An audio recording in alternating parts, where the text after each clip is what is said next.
عمر رضی اللہ تعالی عنہما قال رأیت رسول اللہ صلی اللہ تعالی علیہ وسلم یلبس النعال التی لیس فیہا شعر رواہ البخاری۔ حضرت عبداللہ ابن عمر رضی اللہ تعالیٰ عنہما حدیث پاک روایت فرماتے ہیں، آپ فرماتے ہیں کہ میں نے حضور نبی کریم رؤوف الرحیم علیہ الصلاۃ والسلام کو ملاحظہ فرمایا کہ آپ علیہ الصلاۃ والسلام نے مبارک جوتے پہنے ہوئے تھے اور اس کے اندر بال وغیرہ نہیں تھے۔ پرانے زمانوں کے اندر ایسی بھی جوتیاں بنائی جایا کرتی تھیں جس کے اندر بال لگاتے تھے، تو پیارے آقا علیہ الصلاۃ والسلام نے اسے ناپسند فرمایا۔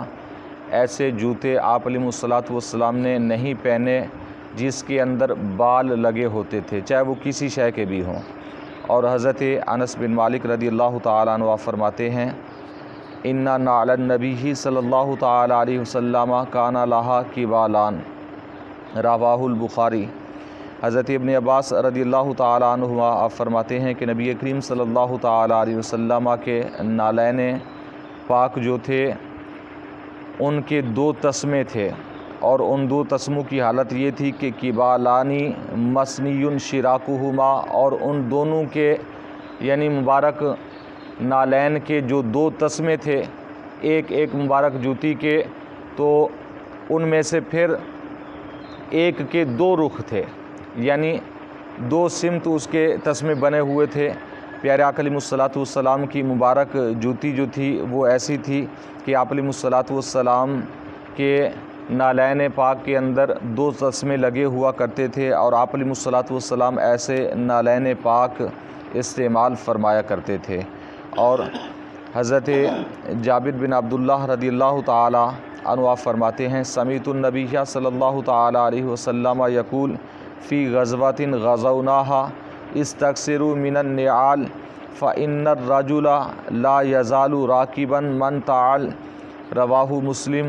حضرت جابر فرماتے ہیں کہ میں نے حضور نبی کریم صلی اللہ علیہ وسلم سے ایک غزوے کے دوران، ایک جنگ کے دوران یہ سنا کہ آپ علیہ الصلاۃ والسلام فرما رہے تھے کہ اے لوگو، کثرت سے جوتے استعمال کرو، اس لیے کہ جو جوتے استعمال کرتا ہے گویا کہ وہ سوار ہے، وہ پیدل نہیں ہے، اور جو بغیر جوتوں کے ہے وہ پیدل ہے۔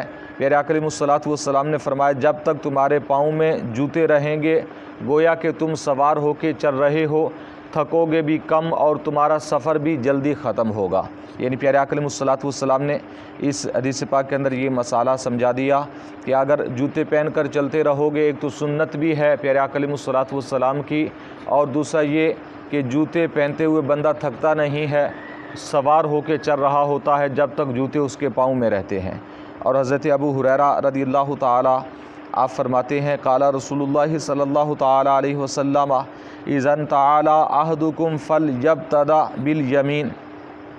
آپ علیہ الصلاۃ والسلام نے فرمایا کہ جب تم میں سے کوئی شخص اپنے جوتے پہنے تو اسے چاہیے کہ وہ سیدھی جانب سے پہننا شروع کرے۔ وَإِذَا نَازَعَ فَلْيَبْدَأْ بِالشِّمَالِ، پیارے آقا علیہ الصلاۃ والسلام نے فرمایا، اور جب جوتے اتارنے لگے تو پھر الٹے پاؤں سے شروع کرے۔ فَلْتَكُنُ الْيُمْنَى أَوَّلُهُمَا تُنْعَلُ وَآخِرُهُمَا تُنْزَعُ، پیارے آقا علیہ الصلاۃ والسلام نے فرمایا، تمہارا جوتا پہننے کے اعتبار سے سیدھا ہو اور اتارنے کے اعتبار سے الٹا ہو۔ یعنی پیارے آقا علیہ الصلاۃ والسلام نے یہ آداب بیان فرما دیے جوتے پہننے کے کہ جب پہنو تو پہلے سیدھا پیر پہنو، اور جب اتارو تو پہلے الٹا پاؤں اتارو اور پھر سیدھا اتارو۔ یہ پیارے آقا علیہ الصلاۃ والسلام کا حکم ہے اور آپ علیہ الصلاۃ والسلام کی سنت ہے۔ بخاری و مسلم شریف کی یہ حدیث مبارکہ ہے۔ تو پیارے آقا علیہ الصلاۃ والسلام نے جوتوں کے متعلق بھی بیان فرما دیا کہ کیسے پہننے چاہیے اور کس طرح سے اتارنے چاہیے، اور پیارے آقا علیہ الصلاۃ والسلام کی سنت بھی ہے جوتے پہننا۔ تو اگر جوتے اس نیت سے پہنیں گے کہ ہمارے پیارے آقا علیہ الصلاۃ والسلام کی سنت ہے تو اس میں اجر بھی ملے گا اور ثواب بھی ملے گا۔ ویسے بھی ہم پہنتے ہیں کہ آج کیونکہ ترقی یافتہ زمانہ ہے، بغیر جوتوں کے کوئی نہیں چلتا، لیکن پرانے وقتوں کے اندر یہ جوتے بھی نہیں میسر ہوا کرتے تھے۔ اس لیے پیارے آقا علیہ الصلوۃ والسلام نے ترغیب دی کہ سفر میں جاؤ یا کسی غزوے میں جاؤ تو پھر جوتے ضرور پہنو، اس لیے کہ یہ تمہیں سوار کر کے چلیں گے، گویا کہ تم سوار ہو کر چل رہے ہو، پیدل نہیں چل رہے۔ تو یہ پیارے آقا علیہ الصلوۃ والسلام کے فرامین ہیں۔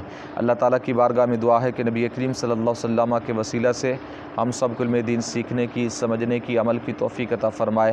آمین بجاہ النبی الآمین وما علیہ الا البلاغ المبین۔